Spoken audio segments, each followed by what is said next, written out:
Hello दोस्तों, this is Navneet. आज हम बात करेंगे इंटरनेशनल रिलेशंस के फील्ड में डिप्लोमेसी की इंपॉर्टेंस पे।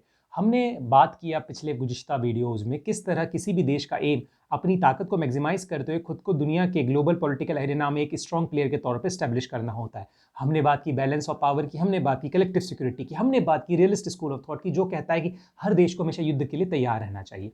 लेकिन सेकेंड वर्ल्ड वॉर के बाद अगर आप देखें तो देशों का फोकस युद्ध से ज़्यादा आपसी बातचीत पर गया। सिमिलरली पुराने टेक्स्ट के अंदर भी जो हमारे रिलीजियस टेक्स्ट हैं, चाहे वो कुरान हो चाहे गीता हो, इनमें बात की गई है बातचीत के थ्रू मसलों को सुलझाने की। और इनके अंदर जो राजदूत हैं, सफ़ीर हैं, जो शांति दूत हैं, इनको बड़ी इंपॉर्टेंस दी गई। बिकॉज जो आपका डिप्लोमेट होता है, डिप्लोमेट से मतलब वो व्यक्ति या वो संस्था जो आपको रिप्रेजेंट कर रही है वर्ल्ड स्टेज पर, अगर वो असर्टिव है, वो खुद को एक बेहतर तरीके से प्रेजेंट कर पाती है, तो आपकी देश की एक पॉजिटिव इमेज बनती है। ये डिप्लोमेट्स ही डिसाइड करते हैं, आपकी art of diplomacy he decide करती है कि दुनिया की ग्लोबल एरिना में आपका क्या स्टेटस रहेगा। एक बात समझें, अगर इंटरनेशनल रिलेशन एक साइंस है जिसके थ्रू स्टेट्स इंटरेक्ट करते हैं एक दूसरे से, तो वो डिप्लोमेसी वो आर्ट है जो साइंस को सक्सेसफुल बनाती है। डिप्लोमेसी वो कला है जिसके थ्रू कोई भी राष्ट्र एक विश्व संगठन के विश्व संगठनों में, वैश्विक संगठनों में, और जो विश्व का अंतर्राष्ट्रीय ढांचा है, इसके अंदर खुद की एक अलग पहचान बनाता है। तो आज हम बात करेंगे डिप्लोमेसी की और उसकी इंपॉर्टेंस की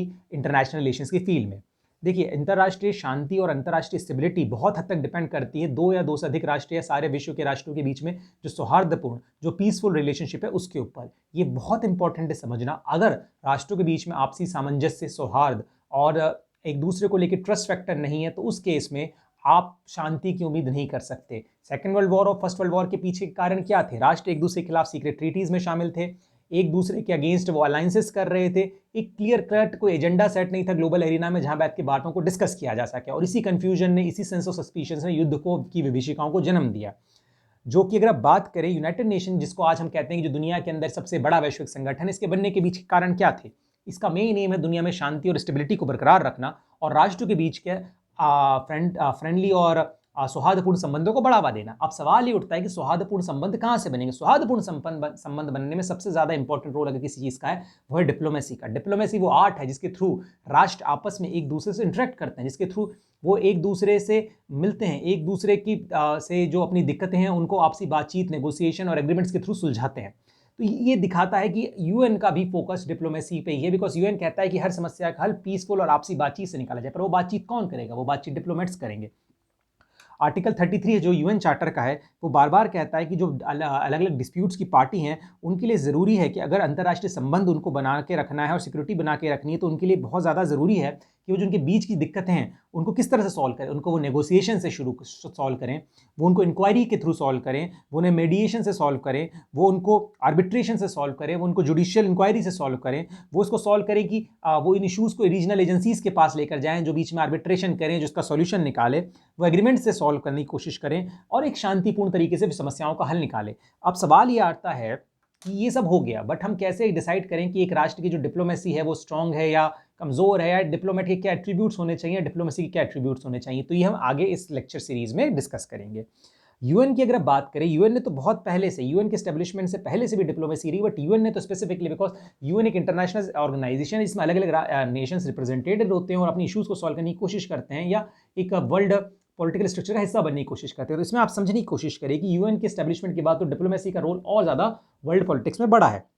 डिप्लोमेसी का मतलब क्या है? The management of international relations by negotiation, the method of which these relations are adjusted and managed by the ambassadors and envoys, the business this business is known as art of diplomacy. ये Nicolson की definition है 1963 की। वो management, वो व्यवस्था जिसके through दो राष्ट्रों के बीच में नेगोशिएशंस के थ्रू, आपसी बातचीत के थ्रू समस्याओं का हल निकाला जाता है। और यह हल कौन निकालते हैं या कौन इन रिलेशंस को मजबूत करते हैं? एम्बेसडर्स, राजदूत, या जो अलग अलग स्तर के जो हमारे इन्वॉइस होते हैं।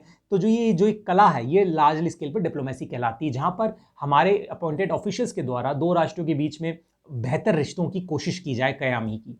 सर अर्नेस्ट का इनमें मानना है, जो उनकी बुक है, जो उनका ग्रेट वर्क है the guide of diplomatic practice में, वो कहते हैं diplomacy is the application of intelligence and the tact to conduct an official relationship between the government of individual state, more briefly the conduct of business between states by peaceful means। Simple सी बात है, उनका logic है कि दो राष्ट्रों के बीच में जो संबंध स्थापित करके उनकी व्यवस्था का जो संबंधों को चलाने की व्यवस्था है वो डिप्लोमेसी कहलाती है। लेकिन इस पे फोकस इस बात का है कि ज़्यादा ज़रूरी है कि वो व्यवस्था पीसफुल वे पे हो, पीसफुल तरीके से दोनों राष्ट्रों के बीच में या दो राष्ट्र या दो से अधिक राष्ट्रों के बीच में संबंधों का संचालन किया जाए। इसके मेन इंटीग्रेंट्स क्या होते हैं? पहली चीज़, ये जो है डिप्लोमेसी वो साइंस है, ये वो आर्ट है जिसके थ्रू इंटरनेशनल रिलेशनशिप को कंडक्ट किया जाता है। इंटरनेशनल रिलेशन में हमने बात कर ली, राष्ट्र आपस में इंटरेक्ट कर रहे हैं, एक ग्लोबल सिस्टम की बात हो रही है, बट वो कैसे हम ये देखें कि वो कंडक्ट किस तरीके से हो रहा है। वो कंडक्ट होता है थ्रू डिप्लोमेसी, पीसफुल वे, जिसके थ्रू आप पीसफुली इंटरनेशनल रिलेशंस को कंडक्ट करते हैं दो से या दो से अधिक राष्ट्रों के बीच में। इसका मेन एम होता है वो नेशनल इंटरेस्ट को बढ़ाना होता है। देखिए, हर डिप्लोमेट का, हर डिप्लोमेटिक पॉलिसी का मेन फोकस क्या होता है? राष्ट्र की ताकत को बढ़ाना, दुनिया के अंदर अपनी सेक को बढ़ाना, ये इंश्योर करना कि आप बेहतर तरीके से खुद को रिप्रेजेंट कर पा रहे हैं ग्लोबल पॉलिटिकल एरेना में। हर स्टेट का अल्टीमेट एम खुद के सेल्फ इंटरेस्ट को साधना होता है। यही कोर एजेंडा है आईआर का, यही कोर एजेंडा है डिप्लोमेसी का। इसका जो मेन है कि डिप्लोमेसी को पावर के एक मेजर इंटीग्रेंट के तौर पे भी देखा जाता है आईआर में। बिल्कुल, अगर आपकी डिप्लोमेसी स्ट्रांग है, और डिप्लोमेसी कई तरीके हो सकती है, डिप्लोमेसी सॉफ्ट डिप्लोमेसी हो सकती है, हार्ड डिप्लोमेसी हो सकती है, कल्चरल डिप्लोमेसी, तो इसको हम आगे पढ़ेंगे। तो अगर वो आपकी स्ट्रांग है तो आप इंटरनेशनल रिलेशन में एक मजबूत प्लेयर हैं। इसके सिवाय जो इसमें खास अहम रोल होता है, रोल प्ले बाय डिप्लोमेट। अगर आपका डिप्लोमेट नॉलेजेबल है, आपका डिप्लोमेट असर्टिव है, आपका डिप्लोमेट डायलॉग्स करने में एक्सपर्ट है, तो आपकी फॉरेन पॉलिसी स्ट्रांग रहेगी। वहीं अगर आपके डिप्लोमेट्स प्रॉपर्ली ट्रेन नहीं है, उनको पता ही नहीं दुनिया में क्या हो रहा है, वो अलूफ है दुनिया के पॉलिटिकल डेवलपमेंट से, उस केस में आप उनसे उम्मीद नहीं कर सकते कि वो खुद को एक पावरफुल प्लेयर के तौर पर इंटरनेशनल रिलेशंस में स्टैब्लिश करेंगे। इसलिए डिप्लोमेसी बहुत ज़्यादा एसेंशियल है पॉलिटिकल एक्टिविटी के तौर पे, और ये ज़रूरी है कि वो काफ़ी वेल रिसोर्सफुल हो, स्किलफुल हो। साथ के साथ में ज़रूरी होता है कि भैया जो स्टेट्स हैं, इनका जो मेन ऑब्जेक्टिव है वो फॉरेन पॉलिसी अचीव करते हैं किसके थ्रू है? डिप्लोमेसी के थ्रू। तो यहाँ समझे, डिप्लोमेट का एक नॉलेजेबल होना, स्किलफुल होना, उसको ये पता होना कि किस कंट्री में उसे भेजा जा रहा है, जिस एनवायरमेंट में उसे भेजा जा रहा है, उसके बारे में उसको पूरा नॉलेज होना चाहिए। ये काफ़ी स्किलफुल जॉब है डिप्लोमेसी का। डिप्लोमेसी कोई एक हल्की फुल्की चीज़ नहीं है। अगर आप किसी कंट्री के साथ नेगोशिएशन कर रहे हैं तो आपको डीपली पता होना चाहिए कि क्या ग्राउंड रियलिटीज़ हैं, क्या लूप होल्स हैं, क्या बॉटलनेक्स हैं, तभी आप उन्हें हटा पाएंगे और बेहतर रिश्तों की ओर बढ़ पाएंगे। डिप्लोमेसी ऐसा डिसिप्लिन, देखिए, हर कंट्री की जो मेन एम होता है वो पावर को बढ़ाना है। ये एक लालच है, वो एक भूख है जो हर राष्ट्र में है, चाहे वो छोटा हो चाहे बड़ा हो।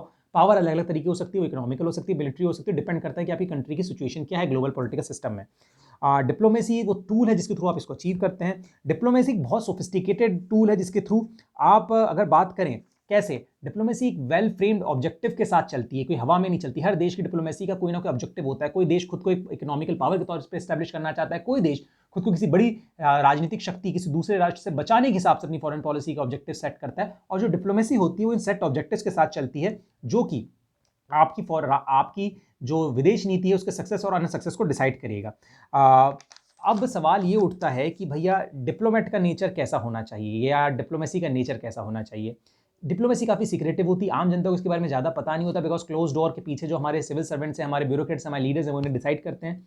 ये बहुत कॉम्प्लिकेटेड होती है। आप जस्ट जाके कहीं पोस्टिंग नहीं दे सकते। आपको उस कंट्री, अगर आपको मैं भेजता हूँ फॉर एन एग्जाम्पल, किसी व्यक्ति को नेपाल भेजा जाता है, तो उसे नेपाल के कल्चर का आइडेंटिटी के साथ उसे रिलेट करना होगा, उसे नेपाल की ग्राउंड रियलिटी, उसकी पॉलिटिकल सिचुएशन को समझना होगा। आपकी डिप्लोमेटिक पॉलिसीज केवल आपकी डोमेस्टिक पॉलिसीज पे हिसाब से नहीं बनती, वो हिसाब से बनती कि दुनिया में उस वक्त क्या हो रहा है। तो आपको एक प्रॉपर वे में एक प्लान चैनल चाहिए, कोई एक प्रॉपर प्लान सिस्टम चाहिए जिसके थ्रू आप एक फॉरेन पॉलिसी को क्रिएट करते हुए आगे बढ़ेंगे। इसके सिवाय इसके अंदर आपकी राष्ट्र की इकोनॉमी, राष्ट्र की पॉलिटिक्स, उसके हथियारों की संख्या यानी उसकी सैन्य ताकत, और कई सारे फैक्टर्स करते हैं। देखिए, मेरी डिप्लोमेसी कैसी होगी, अगर मैं गरीब राष्ट्र हूँ तो मेरी डिप्लोमेसी इस तरह की होगी कि मैं विश्व के इन राजनीतिक संकटों से बचते हुए किसी तरह अपने राष्ट्र के आर्थिक साध्य को साथ लूँ, अपने जो आर्थिक नीड्स उन्हें पूरा कर लूँ। अगर मैं सैन्य ताकत हूँ तो मैं कोशिश करूंगा कि मैं मेरी सैन्य ताकत के दम पर मैं किसी भी तरह अपने राष्ट्र की ताकत को बढ़ाऊँ इंटरनेशनल स्टेज पर। वहीं अगर मैं इकोनॉमिकल पावर हूँ तो मैं कोशिश करूंगा through foreign add and foreign investment में अपने देश के इन्फ्लुएंस को बढ़ाऊं। और मेरी डिप्लोमेसी की पॉलिसी ये होगी कि मैं देशों से इस तरह से इंटरेक्ट करूं कि मैं मेरे देश की इकोनॉमिकल एक्टिविटीज के लिए ज़्यादा से ज़्यादा कंसेशंस ले पाऊं सामने वाले देश से। देखिए, डिप्लोमेसी पहले केवल स्टेट की पॉलिसी हुआ करती थी, स्टेट तक लिमिटेड रहती थी, लेकिन आज के दौर में काफ़ी ज़्यादा इंक्लूसिव हो चुकी है और इसके अंदर कई सारी नई चीज़ें, खासकर राइज ऑफ IT रेवोल्यूशन के बाद, ग्लोबलाइजेशन के बाद इसमें कई सारे नए प्लेयर्स जुड़ते हैं। डिप्लोमेसी में आज की तारीख में MNCs, NGOs भी एक इंपॉर्टेंट रोल निभाते हैं। फॉर एन एग्जाम्पल, अमेरिका की कंपनियां एक अनऑफिशियल इन्वॉय हैं, एक अनऑफिशियल रिप्रेजेंटेटिव है अमेरिका का किसी भी कंट्री के अंदर। सिमिलरली जो अमेरिकन कल्चर है, कई चीज़ें बड़ी हैं। अब वो केवल दो देशों के बीच में ऑफिशियल लेवल की डिप्लोमेसी नहीं रह गई, क्रिकेट डिप्लोमेसी, कई चीज़ें हैं। आप समझने की कोशिश करें, डिप्लोमेसी ने खुद को इवॉल्व किया, उसने नई चीज़ों को अपने अंदर लिया। जिसके थ्रू आज की तारीख की जो हमें डिप्लोमेसी देखने को मिलती है, जो शायद सरकार से ज़्यादा जो प्राइवेट सेक्टर है वो भी प्ले करता है। चाहे उसमें अमेरिकन कंपनीज का एग्जाम्पल ले लें, चाहे आप अमेरिकन पॉप का कल्चर ले लें, चाहे आप इंडियन योगा का कल्चर ले लें, मतलब एक कल्चरल डिप्लोमेसी कह सकते हैं, आप इकोनॉमिकल डिप्लोमेसी कह सकते हैं, उससे हम आगे बढ़ रहे हैं। काइंड की अगर हम बात करें तो बहुत आसान है। पहला, मिलिट्री और इकोनॉमी आज भी सबसे इंपॉर्टेंट हिस्सा है डिप्लोमेसी का। सैन्य शक्ति और आर्थिक शक्ति के थ्रू डिप्लोमेसी को कहीं ना कहीं आज भी बहुत एक इंपॉर्टेंट तौर पे एक्सरसाइज किया जाता है। इसके सिवाय लेकिन पिछले शताब्दी में काफ़ी सारा जो राइज हुआ है नए फैक्टर्स का, हम उस पर डिस्कस करना चाहते हैं। देखिए, भली आर्थिक और सैन्य शक्ति एक अहम हिस्सा रहती है, लेकिन आज की तारीख में पॉलिटिकल डिप्लोमेसी एक बड़ा इंपॉर्टेंट रोल निभाती है। पॉलिटिकल डिप्लोमेसी जो होती है वो पॉलिटिकल डायमेंशन से रिलेटेड होती है, उसमें आइडियोलॉजी आ जाती है, दो राष्ट्रों के बीच की क्या आइडियोलॉजी, आप अपनी आइडियोलॉजी, कैपिटलिज्म वर्सेज सोशलिज्म, आप अपनी आइडियोलॉजी को किस तरह से लेते हैं और किस तरह से उसको ग्लोबल एरिना में असर्ट करते हैं, आप किस तरह से कंट्रीज़ के साथ अपने आइडियोलॉजी का सिस्टम बनाते हैं, वो कहीं ना कहीं पॉलिटिकल डिप्लोमेसी में आता है। इसके थ्रू पॉलिटिकल जो एजेंडा सेट किया जाता है वो आपकी कंट्री के आइडियोलॉजी, आपकी कंट्री का जो इंटेलेक्ट लेवल है, जो आपकी कंट्री के एम्स एंड गोल्स हैं, पॉलिटिकल एम्स एंड गोल्स, वो दिखाता है कहीं ना कहीं। पॉलिटिकल डिप्लोमेसी की अगर बात करें तो इसमें ग्लोबल जो मतलब जो ग्लोबल एरिना है उसमें जो मेन डायलॉग्स और नेगोशिएशन के थ्रू गोल्स को अचीव करने की कोशिश की जाती है। अलग अलग राउंड्स के डायलॉग्स के थ्रू दो से अधिक राष्ट्र बैठ कर किसी इशू का सॉल्व निकालते हैं, ना कि सैन्य और आर्थिक दौर पर प्रेशर डाल के। मतलब यहाँ बात पॉलिटिकल टूल्स के थ्रू प्रॉब्लम्स के सॉल्यूशन निकालने की बात की जाती है। मिलिट्री डिप्लोमेसी सबको पता है, इसका एग्जांपल तो अमेरिका है। अमेरिका जहाँ जाता है डेमोक्रेसी, उसको लगता है कि इस देश के साथ दिक्कत है, वहाँ डेमोक्रेसी खत्म करके आर्मी भेज देता है। मिलिट्री डिप्लोमेसी ऐसी चीज़, गन बोट डिप्लोमेसी अगर मैं आपको बताऊं, अमेरिका ने जापान के साथ, जब Japan used to be closed economy during 18th and 19th century, America send is warship to the Japan. वो नेवल शिप्स उन्होंने जापान के बॉर्डर पे खड़ा कर दिए और उन्होंने धमकी दी, बाबा कि आप इकोनॉमी खोल दें अपनी, अदरवाइज हम आप अटैक कर देंगे। तो ये डराने धमकाने वाली है। सिमिलरली अगर आप बात करें डिप्लोमेसी की, मिलिट्री डिप्लोमेसी की, जिस तरह से अगर आप देखें कि 1971 की वॉर में 7th फ्लीट भेजकर अमेरिका ने हमको प्रेशराइज करने की कोशिश की थी अपनी मिलिट्री पावर के थ्रू बे ऑफ बंगाल में, किस तरह से रशिया ने 1971 की मिलिट्री ट्रीटी के हिसाब से हमारी मदद करते हुए अपना पैसिफिक फ्लीट भेज दिया था, जिसके नतीजे में अमेरिका को हटना पड़ा। ये कहीं ना कहीं मिलिट्री टेक्टिकल डिप्लोमेसी का क्लासिकल एग्जाम्पल हो सकता है। Hard power projection, hard power projection किसी डिप्लोमेसी में क्या होता है, जब कोई मिलिट्रीली पावरफुल कंट्री होती है, वो अपनी मिलिट्री का इस्तेमाल करती है, वो अपनी आर्म कैपेबिलिटी का इस्तेमाल करती है कि दुनिया के अंदर खुद की एक पावर प्रोजेक्शन को लेकर। इकोनॉमिक डिप्लोमेसी आज के दौर में जिसको हम डिप्लोमेसी ऑफ डेवलपमेंट भी कहते हैं, बड़ा कोर एजेंडा है आज के दौर में। पोस्ट वर्ल्ड वॉर के बाद सबसे ज़्यादा राइज अगर किसी चीज़ का हो तो इकोनॉमिक डिप्लोमेसी का। इसका राइज सेकंड वर्ल्ड वॉर के बाद होने को हमें दिखता है, जब दुनिया दो ब्लॉक में बढ़ जाती है, जैसे कि कैपिटलिस्ट और सोशलिस्ट हम दोनों जानते हैं। कैपिटलिस्ट और कम्युनिस्ट, यूएसएसआर लेड करता है कम्युनिस्टों को, यूएसए लेड करता है कैपिटलिस्ट को। इसमें जो अलग अलग प्लान्स अमेरिका का लेकर आता है, जैसे मार्शल प्लान, आईबीआरडी, आईएमएफ, ये वो इंस्टीट्यूशंस थे जो वेस्ट द्वारा डोमिनेटेड रहे और जिसके थ्रू अमेरिका और वेस्टर्न कंट्रीज अपने पॉलिटिकल एजेंडास को, अपने गोल्स को सेट कर रही थी। ये उस तरह की डिप्लोमेसी थी, डिप्लोमेसी ऑफ एड, जहाँ पे हम आपको पैसा देते थे आपके किसी भी अंडर डेवलपिंग कंट्री को डेवलपिंग कंट्री को, डेवलप कंट्री को, ये कहते हो कि भाई आप हमारे इकोनॉमिकल सिस्टम का पार्ट बन जाएं, आप कैपिटलिज्म ले आए, फ्री मार्केट ले, हम आपको मदद देंगे। सिमिलरली वार्सा पैक्ट कंट्रीज में सोशलिस्ट क्या कर रहे थे, कम्युनिस्ट क्या कर रहे थे, वो मदद दे रहे थे इस नाम पे कि आप हमारे पैक्ट में आ जाएं, तो आप अपनी आर्थिक ताकत का इस्तेमाल कर रहे हैं दूसरे देशों को, दूसरे सिस्टम्स को इन्फ्लुएंस करने के लिए। अगर हम आगे बढ़ते हैं, इसने एक इकोनॉमिक डिप्लोमेसी को जन्म दिया और इसका जो मेन तरीके होते हैं जिसके थ्रू इनको एसेट किया जाता है, वो ट्रेड एग्रीमेंट्स होते हैं, जिसके थ्रू स्टेट्स अपने इकोनॉमिकल एजेंडाज को सेट करने की कोशिश करते हैं, खासकर जो ताकतवर देश होते हैं। फ्री मार्केट इकोनॉमीज का एक टूल है, इंटरनेशनल ट्रेड एग्रीमेंट्स इसका एक टूल है, जिसके थ्रू कंट्रीज आपस में इंटरेक्ट करती हैं और अपने इकोनॉमिक गोल्स को कहीं ना कहीं सेट करने की कोशिश करती हैं। अगर हम बात करें एजेंडाज के अंदर, अलग अलग एजेंडाज में rise of global trade blocks जो है उसका क्लियर कट एग्जांपल्स है। ग्लोबल ट्रेड ब्लॉक्स और ग्लोबल इकोनॉमिकल पैक्ट जैसे साफ्टा, नाफ्टा, यूरोपियन यूनियन, जिसके थ्रू हमारी कई कंट्रीज़ ने, दुनिया की कंट्रीज़ ने इकोनॉमिकल एजेंडा को प्रायोरिटी दिया अपने नेशनल पॉलिसीज़ में और इकोनॉमिकल एजेंडाज़ के हिसाब से अपनी फॉरेन पॉलिसी को सेट किया। अपनी नेशनल सोवरेनिटी के साथ कहीं ना कहीं मैं कहूँगा कि एक एजेंडा सेट करते हुए वो एक कॉमन गोल की ओर बढ़े, जैसे यूरोपियन यूनियन है, जिस तरह से साफ्टा है, नाफ्टा है। ब्रिक्स बनने की कोशिश कर रहा है, बट अभी मुश्किल लग रहा है बिकॉज इंडिया चाइना का इशू है, ब्राज़ील वापस से कमज़ोर हो रहा है, रशिया सेट कर नहीं पा रहा है, तो ब्रिक्स का फ्यूचर भी थोड़ा प्रॉब्लमेटिक है। हम अगले एक वीडियो में इस पर भी बिल्कुल डिस्कस करेंगे अलग से। अगर हम बात करें कोल्ड वॉर एरा के बाद, तो आज की तारीख में इकोनॉमिक डिप्लोमेसी कहाँ है? USA versus China. यूएसए थोड़ा कमजोर पड़ रहा है इकोनॉमिकल असर्शन में दुनिया में, बट चाइना जिस तरह से अफ्रीका के अंदर इन्वेस्टमेंट कर रहा है, जिस तरह से वो उसने जो डेप्थ डिप्लोमेसी चलाई है, फॉर एन एग्जांपल चाइना का श्रीलंका का हनबनटोटा पोर्ट है, या जिस तरह से ग्वादर पोर्ट है, इसके थ्रू अपनी इकोनॉमिक पावर के थ्रू उन कंट्रीज़ में अपने रोल को असर्ट कर रहा है, अपने टेंटिकल्स फैला रहा है, तो ये कहीं ना कहीं दिखाता है उनकी इकोनॉमिक डिप्लोमेसी का एक रोल। कल्चरल डिप्लोमेसी बहुत नई चीज़ है। जो सेकंड वर्ल्ड वॉर के बाद देखने को आई। जब ग्लोबलाइजेशन हुआ, दुनिया के कल्चर्स का इंट्रैक्शन हुआ, तो इस कल्चरल इंट्रैक्शन के चक्कर में कहीं ना कहीं कल्चरल डिप्लोमेसी आने लगी। कल्चरल डिप्लोमेसी वो जिसके थ्रू आप अपने कल्चरल एलिमेंट्स के थ्रू किसी कंट्री के साथ रिलेशन बेहतर करते हैं, अपने रिलेशंस को उनके ऊपर असर्ट करते हैं, अपनी आइडेंटिटी को असर्ट करते हैं। जैसे कि इंडियन मूवीज का रोल इंडिया अफगानिस्तान रिलेशनशिप में आपको पता होना चाहिए, बहुत फेमस है इंडियन मूवीज अफगानिस्तान में। ये कहीं ना कहीं इंडियन अफगानिस्तान में एक इंडिया की पॉजिटिव इमेज को सेटअप करने में अहम रोल निभाता है। Similarly American pop culture 80s 90s में अमेरिकन पॉप कल्चर दुनिया में आग की तरह फैला, और कहीं ना कहीं उसने वो वेस्टर्न लाइफ स्टाइल को प्रोपोगेट किया, उसने वो लिबर्टी फ्रीडम के कॉन्सेप्ट को वेस्ट के प्रोपोगेट किया, उसने दिखाया कि किस तरह से जो वेस्ट होता है वो कहाँ अपना पॉलिटिकल एजेंडा सेट करना चाहता है इसके थ्रू। इंडिया की अगर बात करें, इंडिया का कल्चरल डिप्लोमेसी कहाँ है? इंडिया का कल्चरल डिप्लोमेसी योगा है, आयुर्वेद है, इसके थ्रू हम लोग दुनिया भर में अपने आप को सेट कर रहे हैं। हम रिलेशनशिप बेहतर करने की बात करें, हम जाके एक पॉजिटिव इमेज बिल्डिंग की बात करें। सॉफ्ट डिप्लोमेसी इंडिया जो अफगानिस्तान में खेलता है। हार्ड डिप्लोमेसी में आप मिलिट्री प्रोजेक्शन करते हैं, बट इसमें डर ये होता है कि जिस कंट्री के साथ आप इंटरेक्ट कर रहे हैं वो आपको एज एन एग्रेसर देखती है, वो एज एन आपको डोमिनेंट पावर देखती है, as an new colonial power देखती है। लेकिन इंडिया के केस में हमने अफगानिस्तान में किया, हमने वहाँ स्कूल्स बिल्ड की, हमने वहाँ एक पॉजिटिव इमेज बिल्ड की अपनी सिटीजन्स के सामने, जिसके नतीजे में ये हुआ कि हमारी इमेज, हमने केवल $3 बिलियन खर्च किए तकरीबन अफगानिस्तान में। वहीं अमेरिका $40 बिलियन खर्च कर चुका है, तकरीबन 30 से $40 बिलियन, पर हमारी इमेज उनसे ज्यादा बेहतर, बिकॉज हमने वहां के पॉलिटिक्स में इंटरफेयर नहीं किया। हमने क्या करा? हमने एक पॉजिटिव इमेज बिल्ड की, हमने अपनी खुद की सॉफ्ट पावर इमेज बिल्ड की, और यही इंडिया कर रहा है दुनिया भर के देशों में। अगर इंडिया का जो एक मेन गोल है वो सॉफ्ट पावर बनना है, इंडिया हार्ड पावर फिलहाल नहीं बन सकता, बिकॉज हमारी ना इकोनॉमिकल कैपेबिलिटीज उतनी, ना हमारी मिलिट्री कैपेबिलिटीज है कि हम दुनिया के दूसरे देश में इंटरफेयर करें। तो हमारे लिए बेनिफिट ये कि हम एक सॉफ्ट पावर की ओर बढ़ते जाए।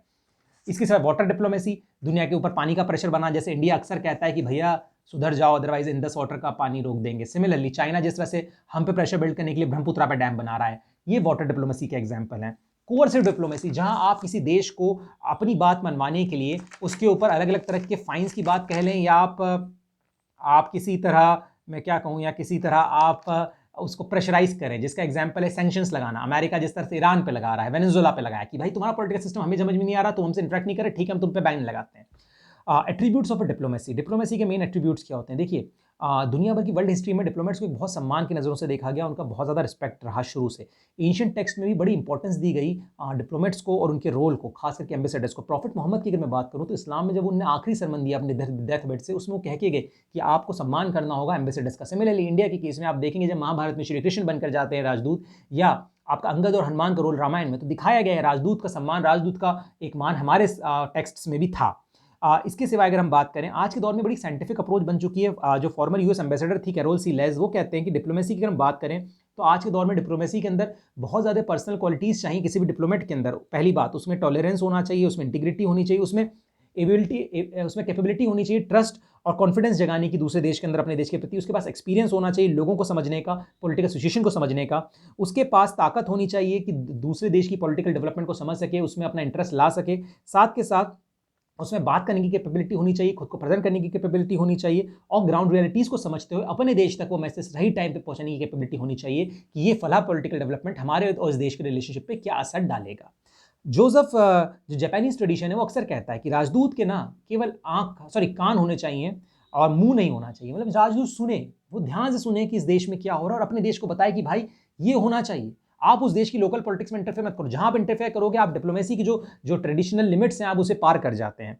डिप्लोमेट वो होता है जिसके पास भाई जो अपने राष्ट्र के कल्चर को दूसरे राष्ट्र में जाके पोर्ट्रे कर सके, जो दिखाए कि मेरा राष्ट्र का सबसे बेहतर रूप है वो मैं दूसरे राष्ट्र में दिखा रहा हूं। इसके साथ साथ उसमें गुड कम्युनिकेशन स्किल्स होनी चाहिए, उसके पास अपने राष्ट्र के इंटरेस्ट को बचाने की कैपेसिटीज होनी चाहिए, कैपेबिलिटीज होनी चाहिए कि उसको लगता है कि उसके राष्ट्र के इंटरेस्ट पे अटैक हो रहा है दूसरी कंट्री में, तो आप उसे सेफगार्ड कैसे करेंगे, ये कैपेबिलिटी आपके पास होनी चाहिए। डिप्लोमेटिक मिशन के फंक्शंस क्या होते हैं? डिप्लोमेटिक मिशन का जो मेन फंक्शंस होता है वो दो राष्ट्र या दो से अधिक राष्ट्र या किसी अंतर्राष्ट्रीय संगठन के बीच में आपसी सामंजस्य को बढ़ाना, बेहतर रिलेशंस को बढ़ावा देना, दोनों देशों के बीच में मिसअंडरस्टैंडिंग्स पैदा ना हो उनको बढ़ावा देना, अगर मिसअंडरस्टैंडिंग है तो उसका पीसफुल सॉल्यूशन किस तरह निकाला जाए उनको बढ़ावा देना, दो राष्ट्रों के बीच ट्रेड को बढ़ावा देना, आपसी इंटरेक्शन को बढ़ावा देना, ये देखना कि वो राष्ट्र हमारा मित्र बना रहे, वो किसी भी तरह से हमारे नेगेटिव वे में ना जाए, वो हमारे एंटी वे में ना जाए, वो हमारा एनिमी ना बने। अगर हम बात करते हैं आज के दौर में, जो एक डिप्लोमेट होता है वो अपने पॉलिटिकल सिस्टम, अपने आइडियोलॉजी, अपने स्टेट की आइडियोलॉजी और अपने स्टेट की इकोनॉमिकल इंटरेस्ट को रिप्रेजेंट करता है किसी दूसरे नेशन में या होस्ट नेशन में। तो यहाँ ये रिस्पॉन्सिबिलिटी उसकी बनती है कि वो उस होस्ट नेशन की पॉलिटिक्स में इंटरफेयर ना करते हुए एक ऐसी इमेज अपनी नेशन की क्रिएट करे जो एक पॉजिटिव रहे, जिसके थ्रू दोनों देशों के बीच में रिलेशनशिप मजबूत हो, आपसी इंटरेक्शन बढ़े। आर्टिकल 3 वियना कन्वेंशन का डिफाइन करता है इनके फंक्शंस को, डिप्लोमेट के फंक्शंस को। इसका मेन काम होता है कि वो अपने जो सेंडिंग स्टेट है उसको रिप्रेजेंट करेगा रिसीविंग स्टेट में, मतलब जहाँ पे उसकी पोस्टिंग है, साथ के साथ में अपने राष्ट्र के हितों की रक्षा करेगा, जो उसके राष्ट्र के, चाहे वो आर्थिक हित हो, चाहे राजनीतिक हित हो, चाहे आपसी वहाँ रहने वाले उसके जो उसके डायस्पोरा होता है, जो लोग रहे उस देश के उस दूसरे देश में रह रहे हैं, उनके हितों की रक्षा हो। साथ के साथ वो ये देखेगा कि दोनों देशों के बीच में किसी भी तरह का कोई आपसी मतभेद क्रिएट ना हो, और अगर होता है तो उसका पीसफुल वे से सॉल्यूशन कैसे निकाला जाए, but with in the law of the limit of the law. वो कानून से आगे नहीं जाएगा कि वहाँ की लोकल, उसे लगता है कि फला पार्टी रिजीम में आ जाती है, तो कहीं ये ना हो कि अमेरिका जो अक्सर करता है कि वो लोकल पॉलिटिक्स में इंटरमिंगल करता है, जब उसे लगता है कि भाई यहाँ पर जो गवर्नमेंट आ रही है हमारे फेवरेबल नहीं है। जैसे कि अमेरिका ने ओपनली वेनेजुएला में वहाँ की गवर्नमेंट के अगेंस्ट स्टैंड लिया जब उन्हें लगा कि यहाँ पे कम्युनिस्ट पावरफुल हो रहे हैं। सिमिलरली अगर हम बात करें चिली में जब उसने पिनोशे को सपोर्ट किया, तो ये डिप्लोमेसी नहीं है, ये इंटरफेरेंस है। लेकिन अमेरिका अक्सर इसे डिप्लोमेसी के उसमें करता रहता है, और कई सारी पावरफुल कंट्रीज हमेशा से करती रही हैं। अगर हम बात करें थोड़ा आगे बढ़ते हुए इस चीज़ के बारे में कि डिप्लोमेसी जो है वो किस तरह से प्रॉपर वे में एक्ट करती है, तो उसमें आपको समझना होगा कि डिप्लोमेसी का मेन एम नेगोशिएशन करना है। नेगोशिएशन के थ्रू दो राष्ट्र आपस के बीच में संबंधों को सुलझाते हैं। अगर कोई मुद्दा है तो उस पर आप नेगोशिएट करें, चाहे वो ट्रेड का हो, चाहे वो पॉलिटिक्स का हो, और इंटरेक्शन को बढ़ावा दें। ये आपका काम होता है कि आप ऐसी कंडीशंस को डेवलप करें जिनसे दोनों देशों के बीच में एक पॉजिटिव माहौल क्रिएट हो डायलॉग्स का। आपका काम होता है दोनों देशों के बीच में फ्रेंडली रिलेशनशिप को एस्टैब्लिश करना। साथ के साथ आपका सबसे अहम काम होता है उस राष्ट्र में रहने वाले अपने राष्ट्र के नागरिकों के हितों की रक्षा करना, और ये देखना कि कहीं उनके जो हित हैं, जो उनके as a human being rights हैं, या जो उनके वहाँ पे पॉलिटिकल राइट्स हैं, मैं नहीं कह रहा क्योंकि आपका सिटीजन वहाँ रह रहा हो पॉलिटिकल राइट नहीं लगा, बट उसके जो इंटरेस्ट हैं as a citizen of your country वो सेफगार्ड होते हैं, और कोई दिक्कत हो तो उनकी मदद करें। रिप्रेजेंटेशन ये ज़रूरी होना चाहिए कि किसी भी डिप्लोमेट के लिए बहुत ज़रूरी कि उसके पास जो रिसीविंग कंट्री है, जहाँ पे वो जा रहा है, जो होस्ट कंट्री है, उसकी पॉलिटिक्स, उसके कल्चर को लेकर वास्ट नॉलेज हो। बिकॉज अगर उसके पास लोकल एरिया का नॉलेज या कल्चर का नॉलेज नहीं है, तो कैसे खुद को एक पॉजिटिव वे में असर्ट कर पाएगा, खुद को कैसे एक पॉजिटिव वे में वो खुद को रिप्रेजेंट कर पाएगा, तो ये बहुत ज़्यादा ज़रूरी है। बायलैटरल रिलेशनशिप कैसे दो देशों के बीच में मजबूत हो, ये सबसे ज़्यादा जरूरी इसका काम होना चाहिए। Bilateral, trilateral, multilateral relationship. और समझिए डिप्लोमेट केवल किसी देश में नहीं डाले जाते, डिप्लोमेट्स अलग अलग ऑर्गेनाइजेशन में भी डाले जाते हैं। जैसे इंडिया का परमानेंट रिप्रेजेंटेटिव हैं यूएन में, ब्रिक्स में, इवन ईयू के अंदर हमारे स्पेशल रिप्रेजेंटेटिव है, जिनके काम क्या है, जिनके काम ये देखना है कि इन संगठनों के साथ हमारे रिलेशनशिप कैसे जा रहे हैं, वहाँ पे हमारे हितों का कैसे रक्षा हो रही है। डब्ल्यूटीओ में हमारे रिप्रेजेंटेटिव जो ये देखता है कि जो ट्रेड एग्रीमेंट से क्या हमारे राष्ट्र के आर्थिक हितों पे सवाल उठा रहे हैं या उनके अगेंस्ट जा रहे हैं। इंटरनेशनल ऑर्गेनाइजेशंस की अगर हम बात करें तो परमानेंट रिप्रेजेंटेटिव्स हमारे आईएमएफ में है, यूनाइटेड नेशन में है, वर्ल्ड बैंक में, जिनका ये देखना मेन काम होता है कि इन संगठनों के अंदर पहली बात वहाँ क्या हो रहा है उसके बारे में अपने राष्ट्र को बताना, और साथ में ये देखना कि राष्ट्र के जो हित हैं वो साध्य रहें, उनके ऊपर कोई असर ना पड़े, कोई नेगेटिव इम्पैक्ट ना पड़े। तो ये चीज़ों को लेकर अपने राष्ट्र को जो दुनिया भर में इन संगठनों के थ्रू जो डेवलपमेंट हो रहा है उससे आगाह करना। डिप्लोमेसी किस तरह से कंडक्ट की जाती है अलग अलग तरीकों में, इसका सबसे मेन तरीका होता है नेगोशिएशन। देखिए नेगोशिएशन वो तरीका जहां दो या दो से अधिक राष्ट्र आपस में बैठ के किसी इशू पे नेगोशिएट करते हैं, आपसी बातचीत के थ्रू उसका हल निकालने की कोशिश करते हैं। बट नेगोशिएशन एक दिन में नहीं होता, नेगोशिएशन एक बड़ी मल्टी लेयर्ड प्रोजेक्ट है। दो लीडर्स के मिलकर किसी नेगोशिएशन एग्रीमेंट को साइन करने के पहले, किसी डील को साइन करने से पहले प्री नेगोशिएशन टॉक्स होते हैं, जिसमें प्रॉब्लम्स को हाईलाइट किया जाता है, जिसमें जो एजेंडा है वो सेट किया जाता है, जिसमें एजेंडा के लूप होल्स देखे जाते हैं, जिसमें ये देखा जाता है किस तरह से सॉल्व किया जा सकता है। फिर इसमें से बेस्ट ऑप्शन निकाल के लाया जाता है, और फाइनल स्टेज पे दो देशों की लीडरशिप नेगोशिएशन पे फाइनल साइन करती हैं, और जो एक हम कह सकते हैं कि नेगोशिएशन का एंड रिजल्ट निकल कर आता है। तो बड़ा मल्टी लेयर्ड प्रोजेक्ट है, प्रोसेस है, जिसके अंदर आपको हाईली टैलेंटेड लोग चाहिए जो यहाँ पे इंश्योर कर सके कि आपकी जो बेसिक कोर नीड्स हैं वो पूरी हो रही हैं। दूसरा होता है कॉन्फ्रेंस मेथड्स। इसके थ्रू जहाँ मल्टीलेटरल और बायलेटरल, ट्राइलेटरल लेवल पर कंट्रीज आपस में बैठती है, किसी इशू पे कॉन्फ्रेंस होती है, चाहे वो एनवायरमेंट का इशू हो, चाहे वो इकोनॉमिकल इशूज़ हो, जैसे दावोस में कॉन्फ्रेंस होती है एनवायरमेंटल के लिए। आप कहेंगे रियो डी जेनेरो की जो मीट थी वो मीट थी, ये क्या है, इनके थ्रू डरबन कॉन्फ्रेंस थी, इनके थ्रू नेशंस किसी पर्टिकुलर एजेंडा पर डिस्कस करते हैं और एक एंड रिजल्ट करने की कोशिश की जाती है। और जरूरी नहीं सक्सेसफुल हो, बट एटलीस्ट यहाँ आर्बिट्रेशन और नेगोशिएशन की उम्मीद होती है, यहाँ डिस्कशन की बातें होती हैं। गुड ऑफिस का इस्तेमाल, गुड ऑफिस एक बड़ी अलग चीज़ है। गुड ऑफिस ये कि जब दो देशों के बीच में दिक्कत होती है, तीसरा कोई देश या तीसरा कोई संगठन अपना हित का गुड ऑफिस का इस्तेमाल, गुड ऑफिस मतलब मैं ना तुम्हारे साथ हूं, मैं तुम्हारे साथ हूं, बीच का बहुत अच्छा हूं, मैं करूंगा, उसका इस्तेमाल करते हैं मसलों को सुलझाने की कोशिश करें। जैसे जब श्रीलंका के अंदर तमिल वर्सेस सिन्हा लड़ाई चल रही थी, इंडिया ने अपने गुड ऑफिस का इस्तेमाल करते हुए पीस लाने की कोशिश की। बट गुड ऑफिस अक्सर उल्टे भी पड़ जाते हैं कि लोग ये देखते हैं गुड ऑफिस वाली कंट्री कहीं ना कहीं अपने आप को असर्ट तो नहीं करे, इसका नेगेटिव इंपैक्ट हमने श्रीलंकन सिविल वॉर में देखा। इंडिया को लेकर बड़ा नेगेटिव माहौल क्रिएट हो, फाइनली इंडिया को विड्रॉ करना पड़ा और राजीव गांधी जी को अपनी जान गंवानी पड़ी। ये प्रॉब्लम भी है, और इसलिए अक्सर कंट्रीज कहीं ना कहीं अवॉइड करती हैं इसमें घुसने की। जैसे अभी अजरबैजान और अर्मीनिया के बीच में जो लड़ाई चल रही थी, उसके अंदर रशिया और ईरान ने कहीं ना कहीं नेगोशिएशन के बीच में अपने गुड ऑफिस का इस्तेमाल करते पीस लाने की बात करी। पर ये सक्सेसफुल होता है नहीं होता है प्रॉब्लम है। कई लोग ये कहते हैं कि इन गुड ऑफिस का यूज़ शांति से ज़्यादा खुद के इन्फ्लुएंस को बढ़ाने के लिए बड़ी कंट्रीज करती हैं। समटाइम्स ये गलत भी चली जाती है, जैसे मैंने क्लियर कट आपको एग्जांपल इंडिया का दिया। तो यहाँ आप समझें, हमने बात कर रहे हैं कि डिप्लोमेसी के बारे में, तो ये आप क्लियर कट कर रहे हैं कि डिप्लोमेसी के बारे में बात करें। डिप्लोमेसी वो तरीका है जिसके थ्रू दो राष्ट्र या दो से अधिक राष्ट्र आपस में इंटरेक्ट करते हैं, वो आर्ट जिसके थ्रू डिप्लोमेट्स एक नॉलेजेबल पर्सन या एक नॉलेजेबल इंस्टीट्यूशन क्रिएट किया जाता है, जहाँ पे जो जाने कि होस्ट नेशन की रियलिटी क्या है, वो होस्ट नेशन की पॉलिटिकल रियलिटीज़ के हिसाब से अपने नेशन के इंटरेस्ट को साधने की वहाँ कोशिश करता है, और वो कोशिश करता है जिसके थ्रू वो अपने राष्ट्रों के हित को साध सके, वो अपने गोल्स को अचीव कर सके और दो राष्ट्रों के बीच में बेहतर संबंध को क्रिएट कर सके। फॉरेन पॉलिसी और डिप्लोमेसी आपस में अलग अलग कोरिलेटेड है। फॉरेन पॉलिसी वो पॉलिसी जो स्टेट, वो ऑब्जेक्टिव जो स्टेट अचीव करना चाहता है, डिप्लोमेसी उससे ही कोरिलेटेड उसका मेन पार्ट, ये वो आर्ट जिसके थ्रू आप वो टारगेट्स को अचीव करते हैं, जिसके थ्रू आप वो एक्सरसाइज करते हैं, जिसके थ्रू आप ये डिप्लोमेसी वो टूल है जिसको एक्सरसाइज करते हो आप अपने फॉरेन पॉलिसी के गोल्स को अचीव करते हो। ध्यान रखें, अगर आपके डिप्लोमेट्स कमजोर हैं, आपकी डिप्लोमेसी कमजोर है, तो आप एक मजबूत राष्ट्र नहीं बन सकते, बिकॉज आपके पास वो पावर, वो कैपेबिलिटी नहीं है कि आप बेहतर तरीके से खुद को दुनिया के सामने रख पाएं। तो ये बेसिकली डिप्लोमेसी था। अगर आपको कोई भी सवाल हो तो आप नीचे इनबॉक्स में पूछ सकते हैं, मैं जरूर आपको जवाब दूंगा। उम्मीद करता हूं आपको वीडियो अच्छी लगी होगी। प्लीज़ मेरे चैनल को लाइक और सब्सक्राइब करें। Thank you so much.